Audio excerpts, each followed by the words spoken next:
മിൻ അഹാദീസിൽ ബാബ്. ഇങ്ങനെയുള്ള ഹദീസ് മാത്രമല്ല, മുജാഹിദ് പ്രസ്ഥാനം ഉദ്ധരിക്കുന്ന വേറെയും കുറെ ഹദീസുകളുണ്ട്. അവിടെ സ്ത്രീകൾ പള്ളിയിൽ പോയി, ഇവിടെ വന്നു, ഇവിടെ ഇരുന്നു, ഇങ്ങനെ കുറെ ഹദീസുണ്ട്. ഇത്തരം ഹദീസുകൾ ലാഹിർ പ്രകടമാണ്. ഫീ അന്നഹാ ലാ തുംനഉൽ മസ്ജിദ. ഒരു സ്ത്രീകൾക്ക് നിരുപാധികം പള്ളിയിൽ വിലക്കേർപ്പെടുത്താൻ പാടില്ല. അതന്നെ അർത്ഥം. എന്താ സംശയം? ആ സ്ത്രീകളാണ് പള്ളികൾ പ്രവേശിക്കപ്പെടാൻ പാടില്ല, പള്ളി മലിനമാകും.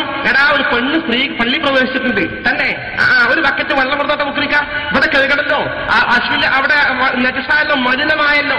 അങ്ങനെ ഒരു വാദഗതി ഇസ്ലാമല്ല. അടിസ്ഥാനപരമായി സ്ത്രീകൾക്ക് പള്ളിയിൽ പ്രവേശനാനുമതി വിലക്കപ്പെടേണ്ടതല്ല. ലാക്കിൻ പക്ഷേ ബിശുറൂത്തിൻ നിബന്ധനകൾക്ക് വിധേയമായി.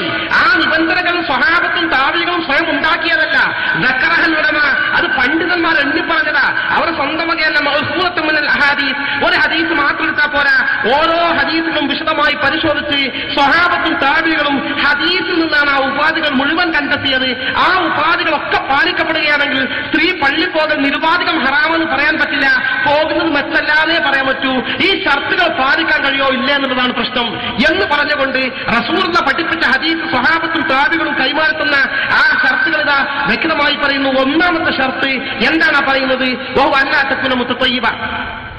എല്ലാ ഷർത്തും ആണെങ്കിലും ഇന്നലെ സ്ത്രീ പള്ളിയിൽ പോകുകയാണെങ്കിൽ ഹറാമാണ് നമ്മൾ പറയില്ല. എന്താ ദീനുൽ ഇസ്ലാം നമ്മളോട് പറയാണ്ട? അല്ലാഹുവിന്റെ ദീനിന്റെ നിയമങ്ങൾ പ്രകടമല്ലേ? ഷാഫി, ഹനഫി, ഹംബലി, മാലിക്കി 4 മദ്ഹബുകളും വളരെ വ്യക്തമായി ആധികാരികമായി രേഖപ്പെട്ട് കിടക്കുന്നതല്ലേ? ആ രേഖയെ മറികടന്നുകൊണ്ട് സ്വന്തം വ്യാഖ്യാനിക്കാൻ വിശദീകരിക്കാൻ